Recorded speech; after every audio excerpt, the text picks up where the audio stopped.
France सरकार के साथ हमारा बहुत पुराना रिश्ता है। ये रिश्ता आज के नहीं, जैक्वेस चिराक के जमाने से ये रिश्ता हमारे साथ चलते आ रहे हैं। फ्रांस कभी कश्मीर की मुद्दा हो और हिंदुस्तान के कहीं भी कुछ मुद्दे रहे, फ्रांस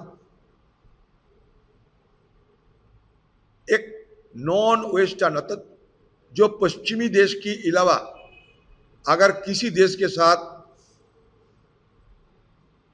सामरिक लिहाज से कभी चर्चा किए होंगे तो भारत। तो ये आज की मसला नहीं। फ्रांस के साथ अचानक मोदी जी कोई नया संपर्क नहीं बना रहे हैं। फ्रांस के साथ हमारे रिश्ता बहुत पुराने हैं। मैं इसे मिसाल के तौर पर जैक्वेस चिराक की, जब वो राष्ट्रपति थे, उनका हवाला दिया। राष्ट्रपति रहते हुए जैक्वेस चिराक हिंदुस्तान आए थे हमारे अतिथि बनकर। हम लोगों ने मेजबानी की थी। प्रधानमंत्री बनते हुए भी वो आए थे, हमारे देश मेजबानी किए। और मोदी जी फ्रांस और फ्रांस के प्रेसिडेंट हिंदुस्तान, ये आवागमन चलते रहते। इसमें कोई नई बात नहीं है। जितना गद्दार निकालते हैं वो गद्दार के जगह जो खाली हो रहे हैं उसमें भरपाई करना मुश्किल होते जा रहे हैं, क्योंकि जिसको खड़ा करते वो गद्दारी कर देते हैं। इतने सालों से सुदीप बनर्जी उनके साथ दिए, आज वो चले गए। खुद की परिवार को ममता बनर्जी के हवाले छोड़ के खुद चले गए। तो क्या करें, गद्दारों में भरे हुए हैं। जब सत्ता पे थे मलाई जितना मिले सारे मलाई चाट लिया, अभी सरकार में नहीं है, दूसरी जगह मलाई खाने चले गए। जहां मलाईदार कुछ मिलेगा, ये सारे लोग अवसरवादी लोग वो मलाईदार जहां रहेगा, मलाई की स्वाद लेने के लिए, मलाई चाटने के लिए वो उस तरह के अपना सफर जारी रखेंगे।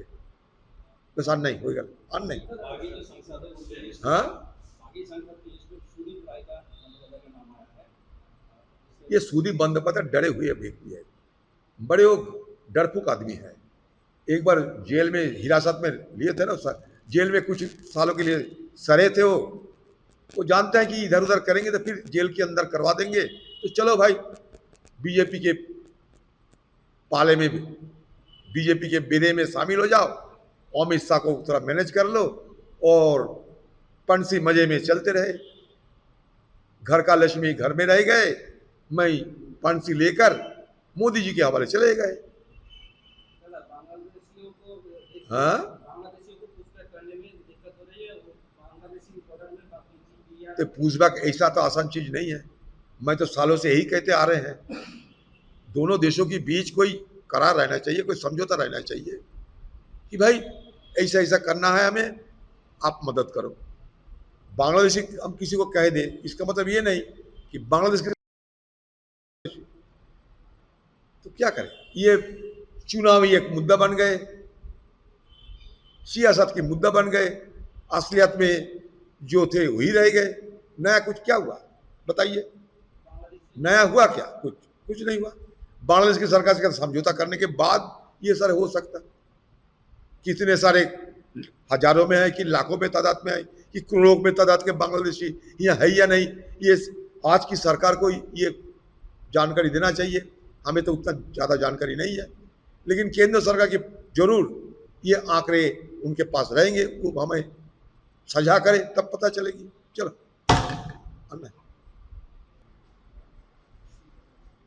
पुश बैक हो, पुशीनो जो भी हो, उसमें आम इंसान शामिल है, चाहे वो बांग्लादेशी हो चाहे हिंदुस्तानी हो, चाहे हिंदुस्तान में वो शामिल हो चाहे बांग्लादेश में वो चले जाए, जहां भी जाए। लेकिन खुले आसमान की तले बारिश गर्मी सहते हुए अगर किसी को हम खाली जमीन पे उतार दे तो ये एक अमानविक होगी। हिंदुस्तान की सरकार को अगर जरूरत पड़े यूनाइटेड नेशंस में जाके ये मुद्दा उठाना चाहिए कि घुसपैठिया हमारे देश में है, बांग्लादेश उनको वापस नहीं लेना चाहते हैं और खाली जमीन पे नो मैंस लैंड में और गुजार रहे हैं दिन रात, ना खाना ना पानी। ये क्या हो रहे हैं? ये क्या हो रहे हैं? क्या हम देश चलाने के चलते अमानविक हो जाएंगे क्या? अरे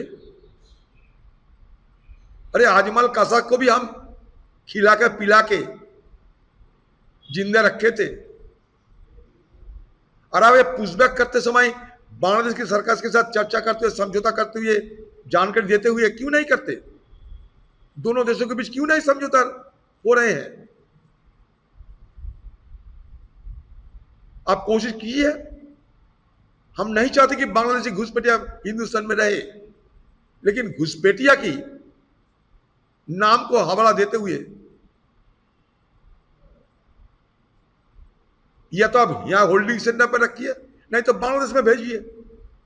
खाली मैदान में कैसे दोनों देशों के बीच समझौता ना होने के चलते आम लोगों की परेशानियां होते हैं। तो इसलिए बांग्लादेश की सरकार वो अमानविक रवैया अपनाते हैं। हमारे देश की सरकार को भी मैं ये मांग करूंगा कि ये देश की तरफ से कोई अमानविक कार्रवाई ना हो। কি রে, তোর বেশ র্যাশ হয়েছে দেখছি। হ্যাঁ রে, কি করব বলতো, র্যাশগুলো কিছুতেই কমছে না। অনেক কিছু ইউজ করলাম তবুও কমছে না। আমার মনে হয় তোকে কোনো একজন ভালো ডার্মাটোলজিস্টের কাছে দেখানো উচিত। তুই ঠিক বলেছিস, কিন্তু কোনো ভালো ডার্মাটোলজিস্ট থাকলে একটু সাজেস্ট কর না প্লিজ। এই তোর তো একবার র্যাশ হয়েছিল না?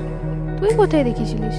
তুই একবার গৌরীদেবী হসপিটালসে দেখাতে পারিস, ওখানে ভালো এক্সপিরিয়েন্স ডার্মাটোলজিস্ট আছে।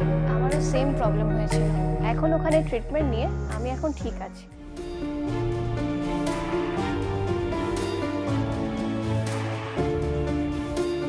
গৌরী দেবী হসপিটাল, রাজবাঁধ, দুর্গাপুর। যোগাযোগ 8001003333, 8001113333।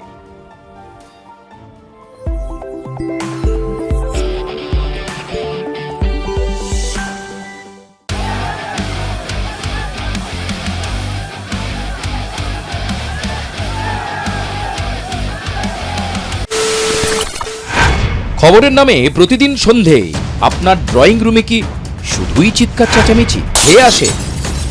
বিতর্কের নামে চলে গালাগালি আর কাদা ছোড়াছুড়ি। এবার সময় পরিবর্তনের,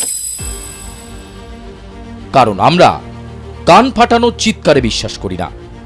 আমরা বিশ্বাস করি খবরের সত্যতায়। আমরা কোনো পক্ষের হয়ে গলা ফাটাই না, আমরা সাধারণ মানুষের হয়ে প্রশ্ন তুলি। চিৎকার নয়, শুধু খবর হবে যেখানে বিতর্ক আছে কিন্তু কুৎসিত ঝগড়া নেই। সঠিক তথ্য, বিশ্বস্ত খবর। নজর রাখুন আর প্লাস নিউজে।